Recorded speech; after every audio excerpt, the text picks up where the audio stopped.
What are the sources of success? Where do you get success? The four sources. The four sources of success.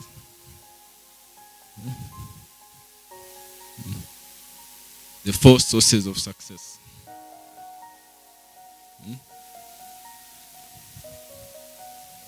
The four sources of success. Someone wants to try?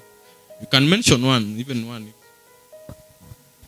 Success of God, success of man, and success of the devil. Who wants to say something else?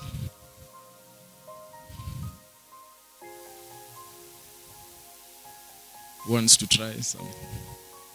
The four types of success.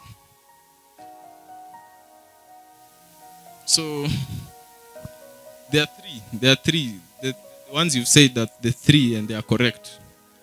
But there's just between one of those three, we can split one into two. So the first source of success is what we call the general grace. Or the general, it's from God, like what you said, but it's called a general grace. This is where the Bible says, I make the rain to rain on everyone who is in the land. So whether someone is a sinner, someone is righteous, they see the rain. Everyone sees the rain. Everyone sees the sun. They are what we call general graces. Everyone has. That is the first source of success. It's from God still, but it's general. It's not specific. It's things that, people, you are able to harvest. Everyone, the Muslims could harvest. The worshippers could harvest crops. Everyone could able to get it. So the first source of success is from God, but it's what we call a general grace. It has been given on people by just virtue of them being creations of God. So they enjoy it. The second source of success is what you mentioned, the success of the flesh. In the Bible, there are two cities, one called Tyre and Sidon. And God says these are cities that have become successful by the work of the flesh. This is whereby you put your own effort personally to succeed. So the success of the flesh is whereby you work for everything you have.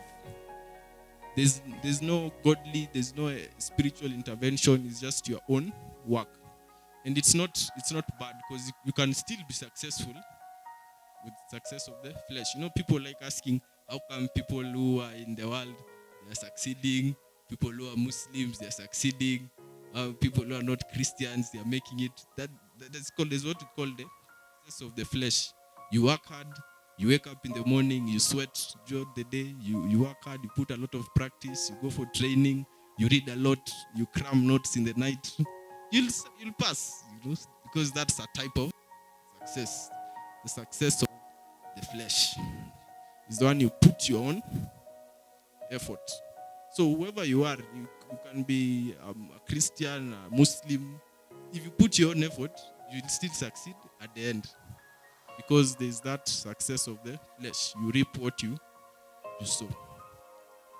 The third one is which he has mentioned, which is called the success of the devil.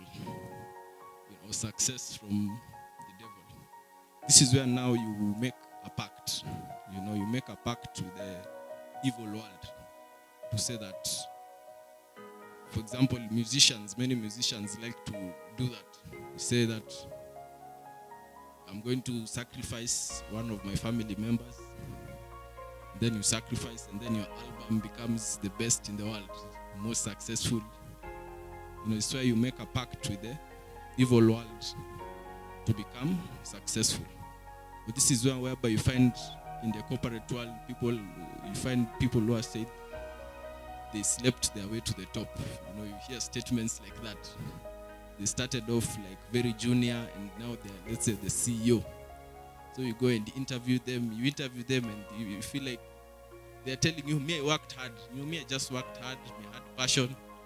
But on further investigation and asking questions, you find out that they actually slept their way to the top. This is where you get success by using an evil way. or a way that is from the enemy. So you see, Jesus tells us that the goal of the devil is to steal, kill, and destroy. So the devil wants to destroy your soul. The devil wants to destroy your soul. So if he can give you money and lie to you in between, that's okay, as long as at the end goal is destroying your soul. So that's why the devil likes to give a lot of people things and material things for people to enjoy, so that they lose their soul.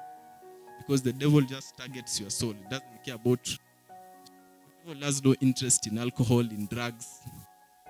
The devil has no interest in all those things but your soul. He knows that if I take you to stay at that club, there's a way I'll weaken you. You'll start doing some things which will weaken you. They will slow down your destiny. You'll go down, and I'll get your soul. So the devil just targets your soul. He's not interested in other things. So that's why the devil can afford to give you anything as much as he gets your soul. So that is the third type of success, which is called the success from the devil. Now, the final type of success is what we call the godly success, or the success that he has mentioned, which is the success from God. Now, this type of success is very unique and different, because you don't deserve it. You find people like Gideon, they are the least in their family, they are the least in their tribe, they are the least in their clan. And all of a sudden, God picks them out and says, you are going to be the king and you are going to lead the Israelites. The godly success is the one whereby you don't deserve, you have not worked for it, but God just comes and does a miracle and raises you from nothingness and makes you to become someone without even working hard. Because there are people who put in all the hours, they put in effort, they train, they do all those things that gives the success of the flesh. But God can just pick someone. In 1 year, you see his life is completely different. You see people talk about David defeating Goliath. But during that day, David was like taking care of sheep and goats.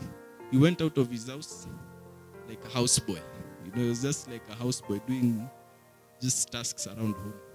He went out as a houseboy and he came home as a king. He left as a small man and he came back great. That is what we call the godly success. That's why God says, I don't look at a man looks. I look at the heart, and he chooses people who are lowly. And that is why we should also be encouraged that in whatever situation we are facing in life, that God is able to pick us up from nothingness and change our life. Even people who are in school, there are people who say they transnight, like you read for the whole night. You cram notes seriously. And I've also heard people saying they had not understood a concept for 2 years. All of a sudden, they read a book once. They felt in their mind, and they just understood. They can't explain. That is what is called godly success. Work for so many years trying to get it. But God can give you in an instant everything